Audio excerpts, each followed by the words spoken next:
balandi ya solo ngai na tondi bino na kumisi bino ndenge na mesana ko tonda ka bino ko kumisa ka bino oyo bozali kolanda sikoyo ezali yemei wa bino Nabi Lukombo Piswaki Nkosi ya Mbemba.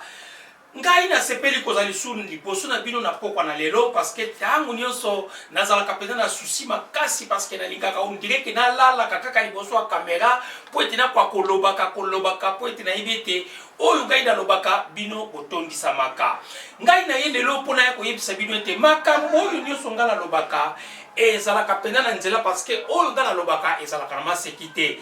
Tangu ngai na lobaki awa ete Satan n'existe pas, l'ifelo n'existe pas, batu bandimela kangaite, batu lobaka mais sikoyo, tangu pape Bénédicte aeko loba que l'enfer n'existe pas, en tout cas, batu bakomi na ba yeye na nzoto bazo comprendre te, donc cela veut dire lelo oyo ba pesi Nabi Lukombo raison.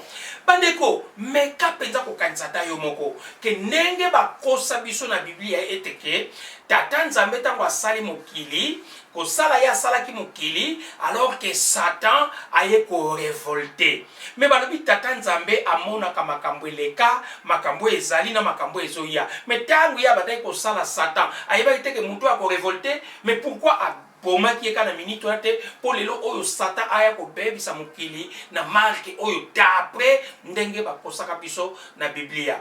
Alors que tangu Satan a bebisi ko bebisa Satan a bebisi tata nzambe atindi ba ange ba kangaye. Mais pourquoi tata nzambe ko kangaye ka ye mokote? Parce que tata nzambe a puissance ya ko taleka bona misu a comme une glace bisika zali. Mais pourquoi tata nzambe a ko tinda ba kendo ko kangaye? Est-ce que tangu tata nzambe zo tinda ba ange donc mais finalement pas chrétien bozo bimisa tata nzambe moi mutu moko ndelika président de la république tata nzambe yebi tshaki tango okende kuna ba okoka yete pourquoi tinda bango al tango ba ke kuna asata tuti bango surtout ba ange la bala mike ba mona makamna lola ozomona après ba kokiete pouf ba tindikie donc kuna na likolo na lola ba tindikie na se donc batu mingi ba chrétien tak ba ndenge ba mindele ba ya kokosa ke tata nzambe za kana likolo donc azana likolo donc akwei mais pona kondima ba biloko oyo faut zala kaka mutu moko ozona conscience moyebi ko sala la conscience na yote.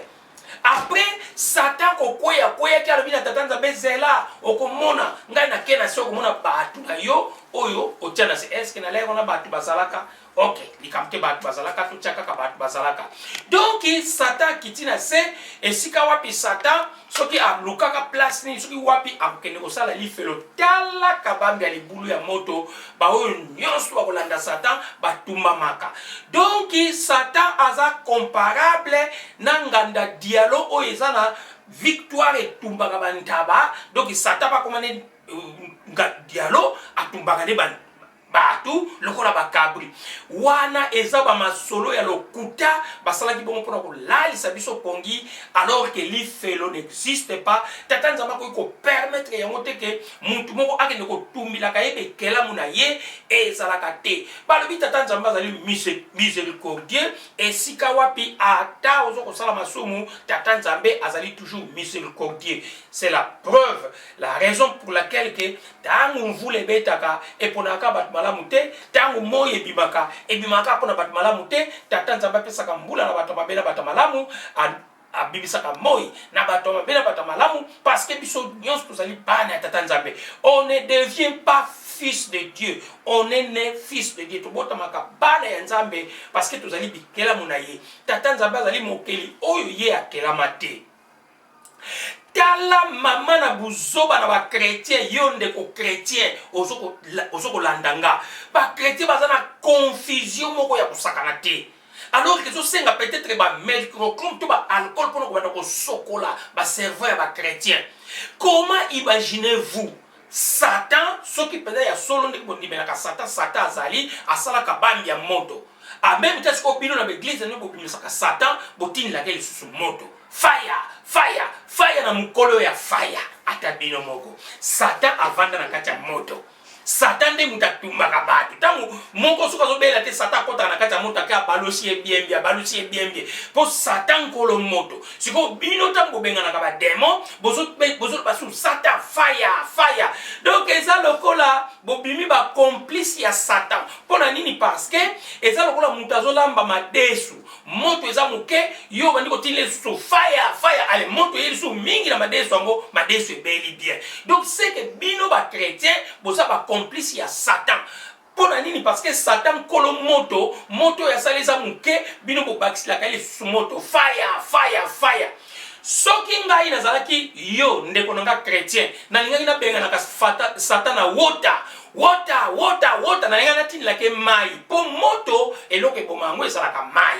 Alors na kosenga na bino ba chrétien soki vraiment bo croyaka na Satan banda lelo botindela ke susu moto te parce que to bozo tinda moto bobimba complice na ye moto azalaka nango eza moke bino bozo bakisila ye moto mosusu banda lelo botindela ka ye water bwakela ka ye mai bomona Satan oyo alaka na moto na mai balingana te parce que mai ebomaka moto wana siko bozo tinda mai na lifelo alors que na lifelo tangu mai kotonda moto ekufi.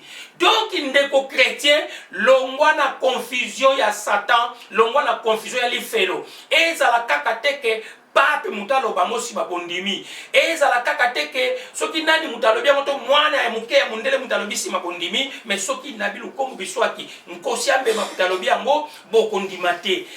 Oyo nyonso ngai na lobaka bino bozali ko prouver parce que tangu ngana lobaki yango pat bandimaki te mais lelo o pape Benedict aucho lobango ke kutu Adam na Eve pe ba exista na bango te tangu ngana lobaki yango ke Adam ezalaka kaka mot hébreu qui veut dire homme, Eve ezalaka kaka mot hébreu qui veut dire femme.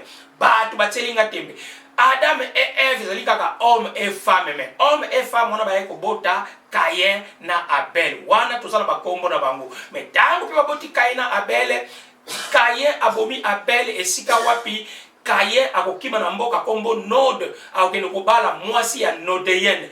Ba Nodeyen ba uta wapi yango wana ba deko ba histoire wana kutu ya Biblia soki to landia to betuto banda ko déchiffrango e kozala matata. Mais ngana yebisuma ba deko chrétien soki na ye awa na bandi oyo pona ko lakisa bino ke botika ko benga na ka Satana fire po yazali nkolo moto atumbaka batu d'après Bible na mine komi bongo atumbaka batu na moto muntu atumbaka batu na moto yotine moto ko sale nini botinda ka mai fire ingeta.